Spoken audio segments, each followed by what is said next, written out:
Good morning, everybody.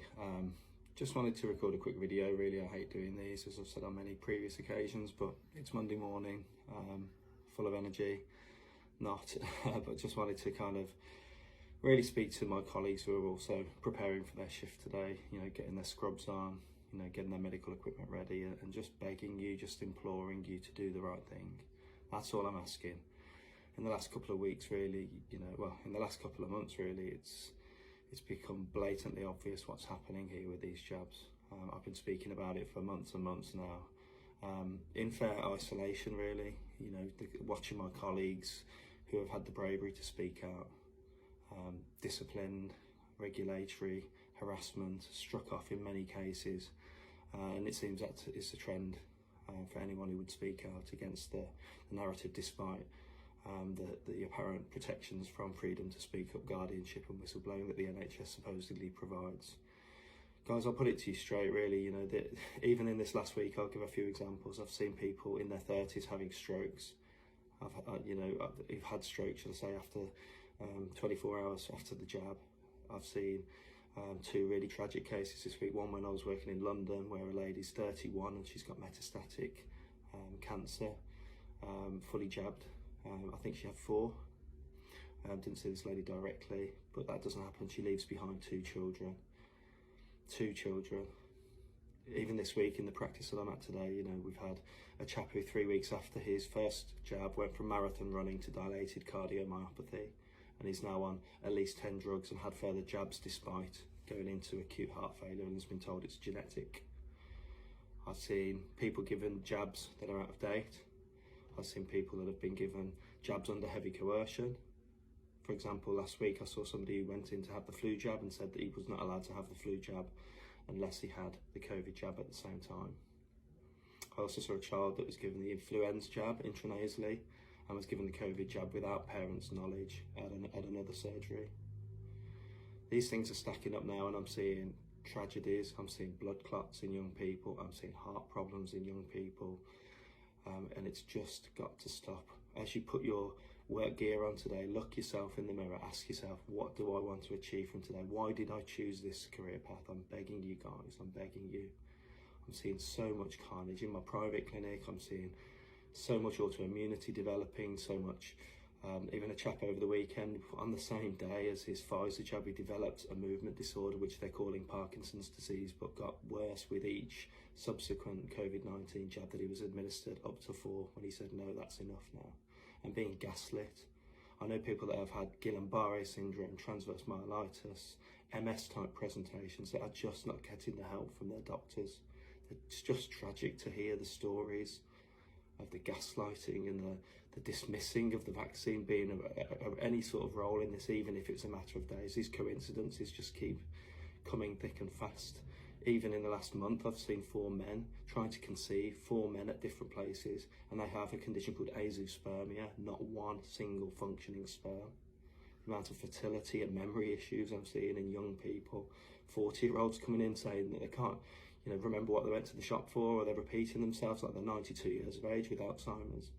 These people are fully jabbed every single time. The winter I've just experienced, every single one of the cases on one particular day, 16 chest infections, intractable chest infections, were in the fully vaccinated with a mean vaccine number of 3.2. I audited, I counted it so that it was fact and not conspiracy theory.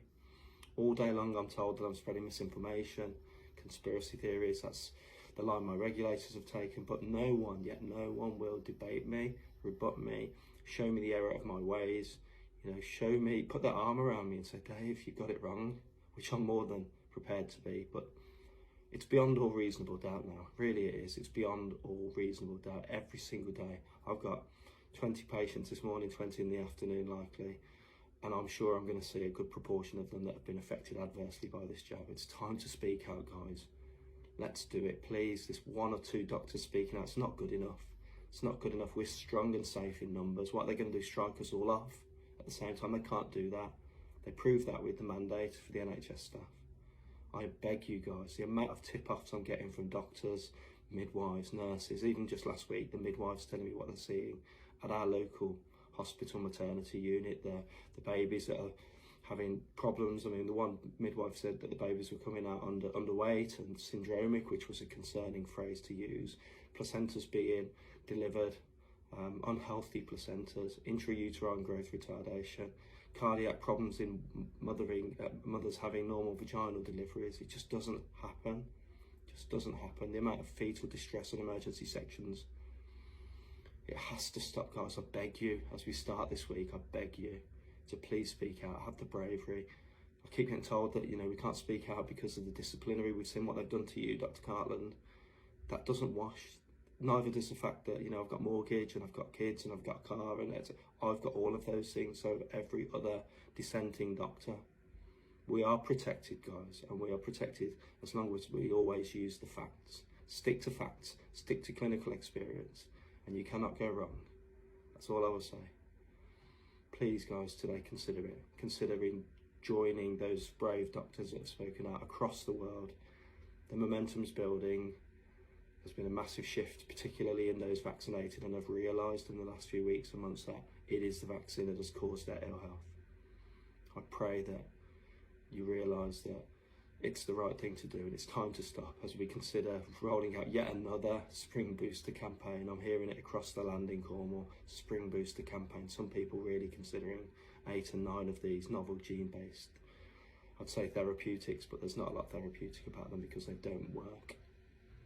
Okay, so best get on, first patients here, so that's what I'm here to do, help the health of the people of Cornwall, and I won't be stopped. The mudslinging, the trolling, all the rest of it that's gone with it, all the regulatory abuse and resistance. In fact, I was asked the other day, why don't you've done your bit now, you spoke up, retire. I'm never going to do that. I'm going to keep going because I know, as I said earlier, I am backed by facts. I know I'm backed by clinical experience that I've seen with my own eyes, and I can't unsee these things. So please, considering what you're seeing, ask your patients how many vaccines they've had when they present to you with a terminal cancer in their 30s. Ask your patients how many they had when they present to A&E with ST elevation at the age of 27.